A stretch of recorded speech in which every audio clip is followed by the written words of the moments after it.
Nesta aula veremos os mecanismos de reprodução dos animais. Então vamos começar diferenciando a reprodução assexuada da reprodução sexuada. Conforme vimos em aulas anteriores, a reprodução assexuada é aquela que não envolve variabilidade gênica, exceto em casos de mutações, porque ela não depende do concurso sexual entre seres da mesma espécie, entre dois seres da mesma espécie, para gerar um novo indivíduo.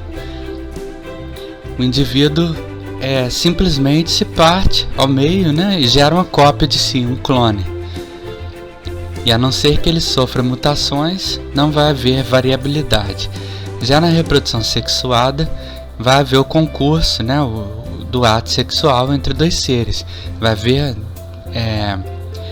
o envolvimento, a inclusão de gametas masculino e feminino, gerando assim um novo ser, com características diferentes de todos os demais seres vivos, É o que torna cada indivíduo único.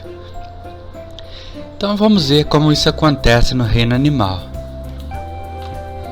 A reprodução assexuada é caracterizada por diversos grupos de animais, como poríferos, que são as esponjas, os quinidários, as hidras, os plateumintos, as planárias e os equinodermos, estrelas do mar. Muitos desses organismos citados também realizam a reprodução sexuada. Então eles possuem os dois mecanismos reprodutivos, muitos deles. Tanto o mecanismo, a reprodução assexuada, quanto o mecanismo de reprodução sexuada. Uma característica da reprodução assexuada é a inexistência de órgãos ou mesmo de células reprodutivas especiais. As formas básicas de reprodução assexuada são brotamento, gemulação e fragmentação. Então, vamos ver o que é o brotamento. No brotamento, expansões do corpo do indivíduo, chamados brotos, são formadas. Elas podem se separar e originar o indivíduo adulto ou permanecer unidas ao progenitor e formar uma colônia.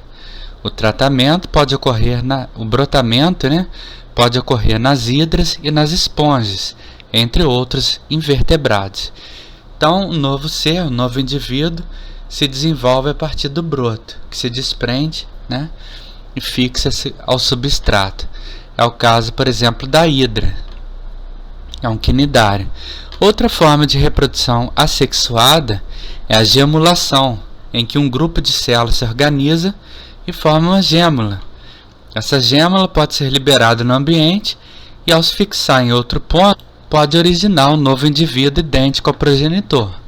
A gemulação ocorre em algumas esponjas e difere de brotamento, pois a formação das gêmulas é interna, enquanto a dos brotos é externa. Então a gemulação é mais comum nas esponjas marinhas. Vai haver uma concentração de células que vão se organizar e gerar um novo ser. Na fragmentação, um organismo forma-se a partir do fragmento de outro. Esse processo é comum em alguns invertebrados, como as planárias e as estrelas do mar. É o caso da planária, que faz cisciparidade, ela se divide ou partes dela dão origem a um novo ser. A mesma coisa a estrela do mar. Muitos criadores que cultivam estrelas do mar dividem uma estrela em vários pedaços pequenos, cada pedacinho vai gerar uma nova estrela do mar. Ocorrem processos de regeneração celular, dessas estruturas que formam o corpo desses animais.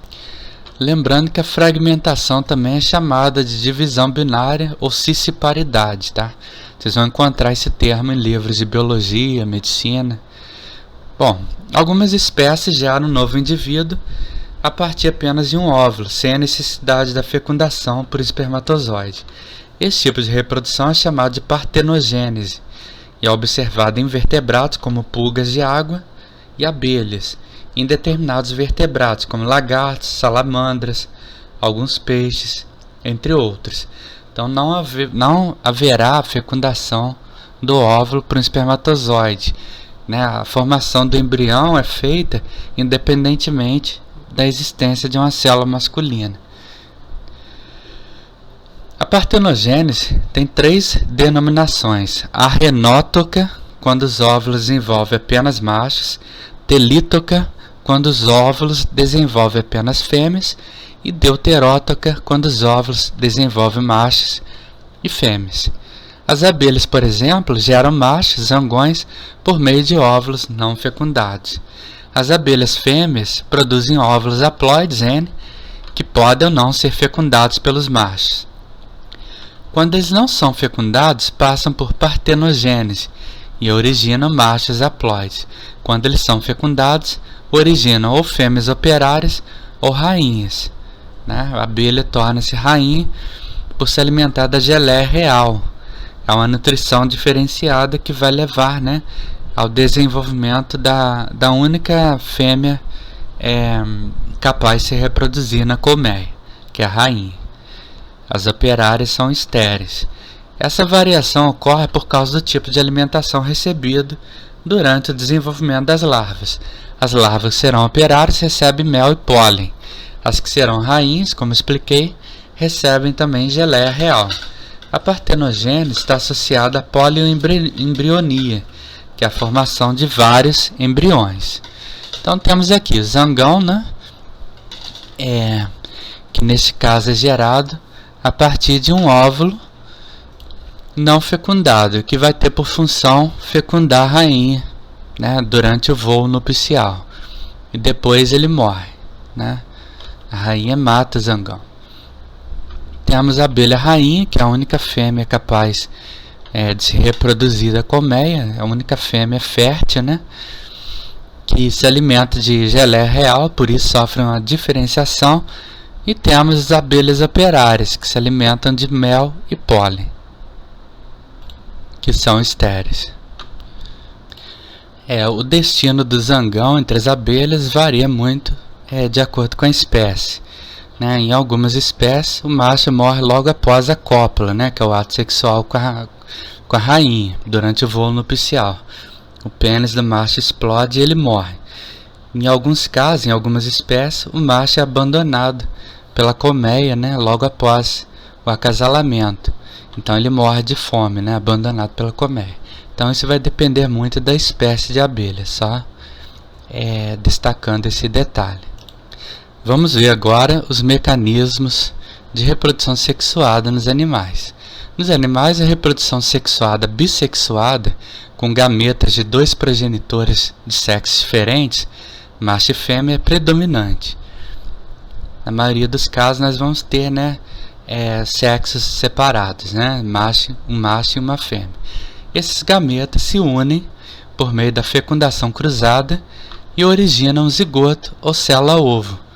O zigoto se desenvolve até se tornar um indivíduo em idade reprodutiva, quando começa a produzir gametas e se torna apto a iniciar um novo ciclo reprodutivo.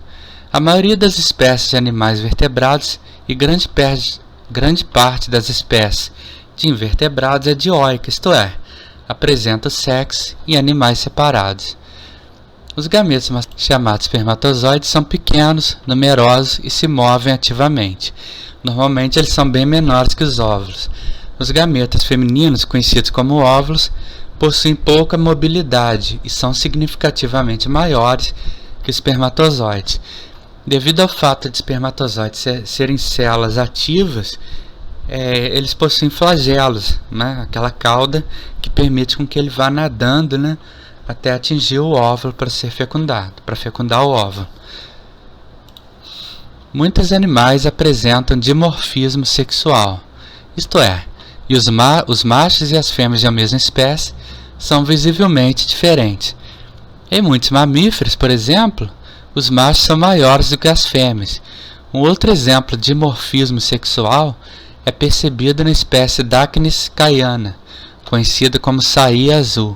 Entre esses pássaros, os machos apresentam plumagem azul e as fêmeas plumagem verde. Então temos aqui um exemplo de dimorfismo sexual. Aqui temos a fêmea, né, com a plumagem verde, apenas a cabeça azul, enquanto o macho apresenta plumagem azul. Em outras espécies, Não é possível distinguir machos e fêmeas pela aparência, como ocorre com papagaios e araras. O sexo pode ser identificado pela análise das gônadas, que são os órgãos responsáveis pela formação dos gametas. Os machos possuem testículos e as fêmeas ovários, associados às gônadas a outros órgãos como pênis, vagina, útero, etc., responsáveis por conduzir e receber os gametas, zigotos ou embriões. Os animais cujo sexo masculino e feminino estão presentes em um mesmo indivíduo são chamados hermafroditas.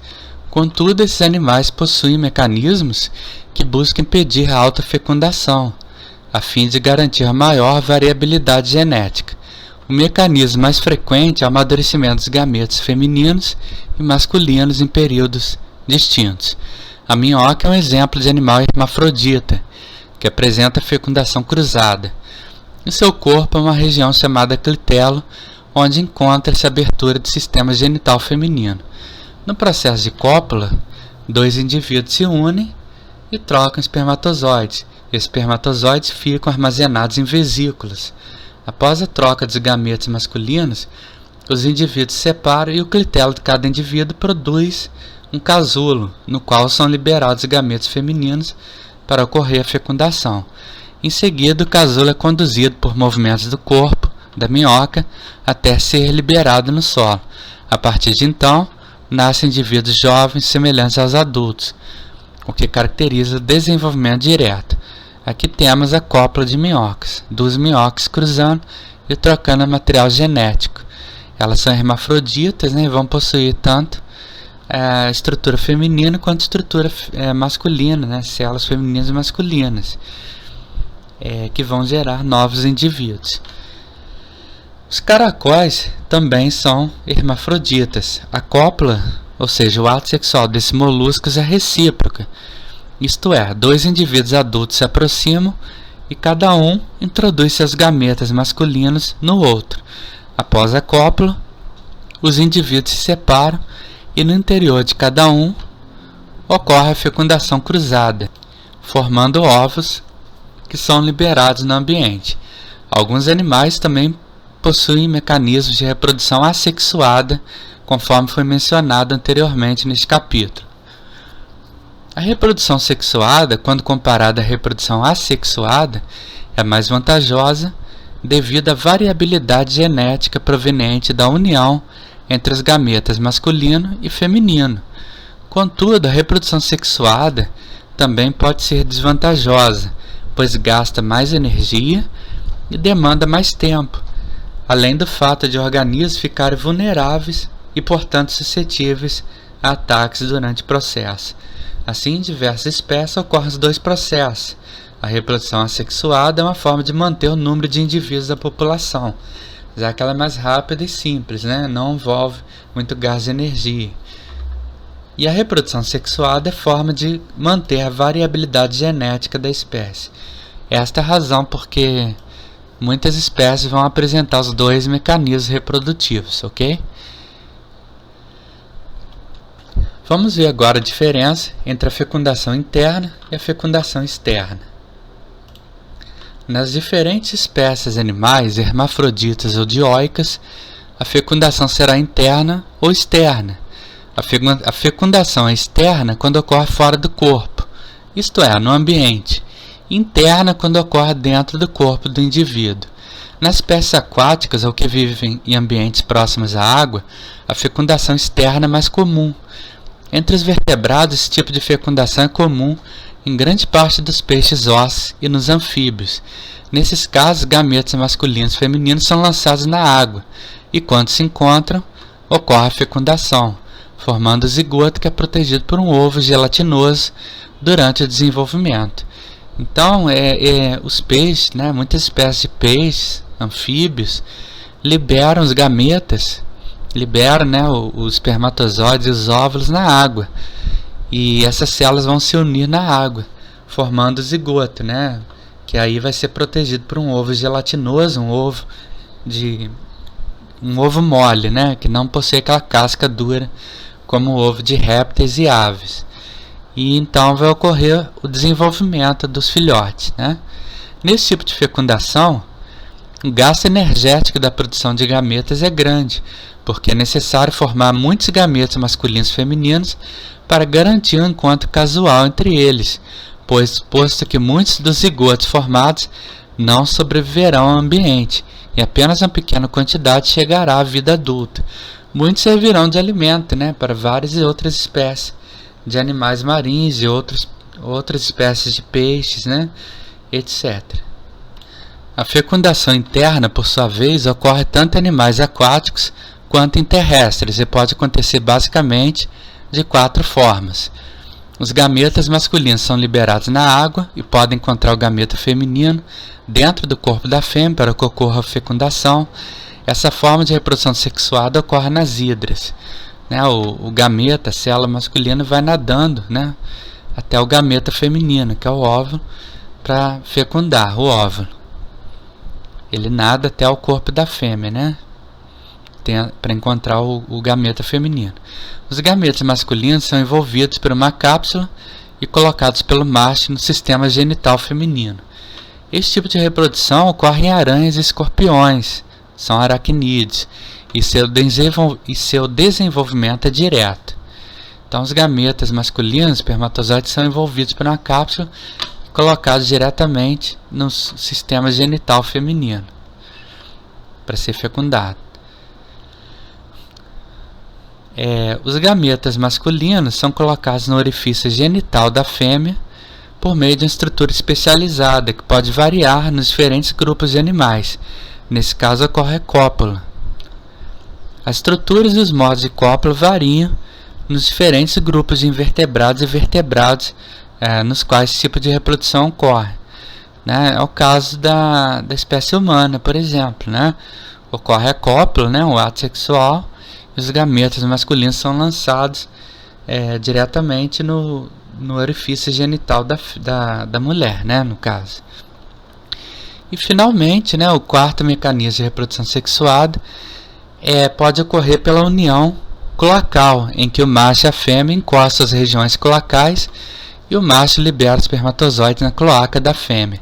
A cloaca é a região na qual estão localizadas as aberturas genitais, urinária e do sistema digestório. Esse tipo de reprodução ocorre principalmente nas aves. Então temos esses 4 mecanismos de reprodução sexuada aqui. Vamos ver agora outros 3 importantes conceitos, que são os ovovivíparos, vivíparos e ovíparos. Vamos diferenciar cada conceito desse, que vocês certamente já ouviram falar em algum momento, em algum local que vocês leram, que vocês ouviram. Com a fecundação ocorre a formação do zigoto e inicia-se o desenvolvimento do embrião. De acordo com o tipo de desenvolvimento do embrião, a espécie pode ser classificada em ovípara, ovovivípara ou vivípara. Ovíparos botam ovos e o desenvolvimento embrionário ocorre fora do corpo da mãe. Os embriões dependem do material nutritivo presente nos ovos, que formam o vitelo, como pode ser observado na gema do ovo da galinha. Entre os exemplos de animais ovíparos estão todas as aves, algumas espécies de tubarões e arraias, a maioria dos répteis, alguns mamíferos como o ornitorrinco e a equidna, e muitos invertebrados, incluindo diversos insetos. Então, ovíparos, põem ovos, e o desenvolvimento ocorre fora do corpo da mãe. É o que acontece com os ovos de galinha, com os ovos moles de peixes e anfíbios. As espécies de desenvolvimento ovovivíparo mantêm os ovos dentro do corpo da mãe até a eclosão, até nascer, E os embriões se alimentam das reservas nutritivas presentes nos ovos. Algumas espécies de tubarões, peixes-ós, escorpiões e cobras se desenvolvem dessa forma. Embora a maioria dos tubarões seja ovovivípara, existem espécies ovíparas e vivíparas. Após a eclosão dos ovos, os jovens já saem formados do corpo da fêmea.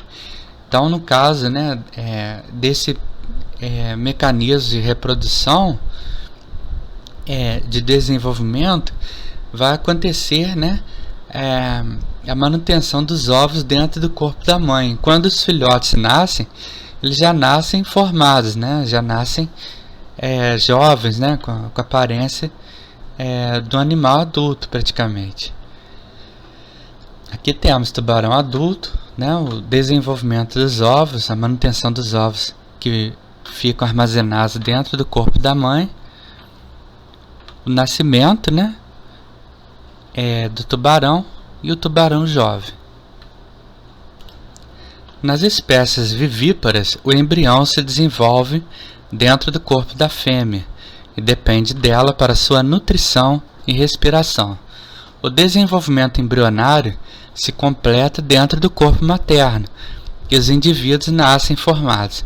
Nesses casos, forma-se o menor número de embriões para economizar energia e aumentar as chances de sobrevivência.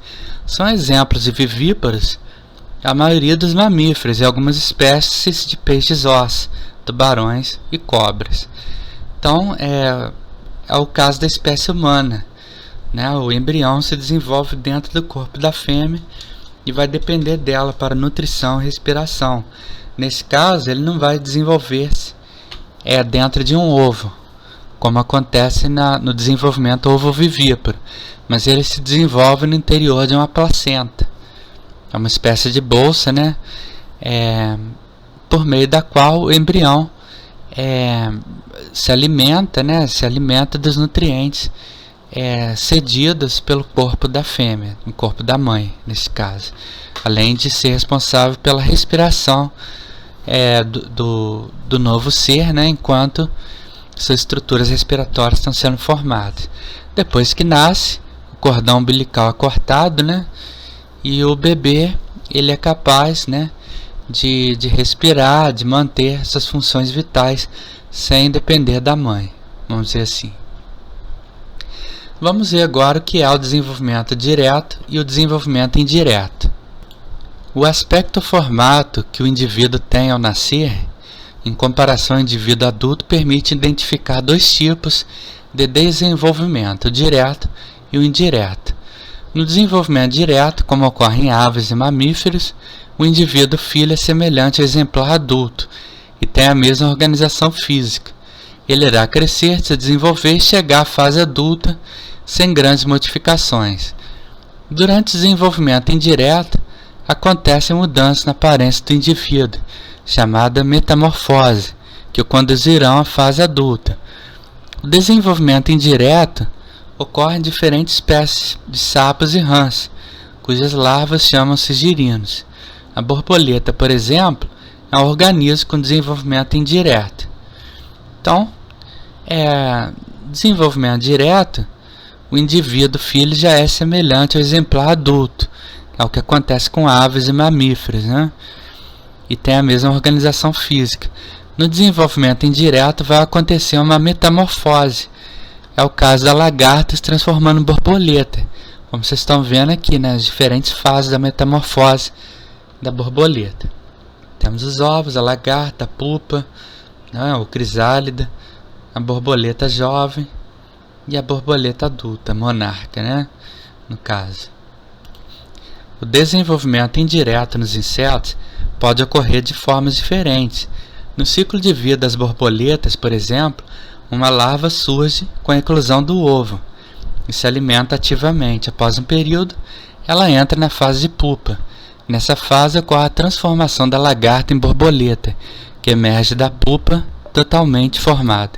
É importante notar que quando lagarta, seu alimento são folhas, mas quando se torna borboleta adulta, seu alimento é o néctar das flores.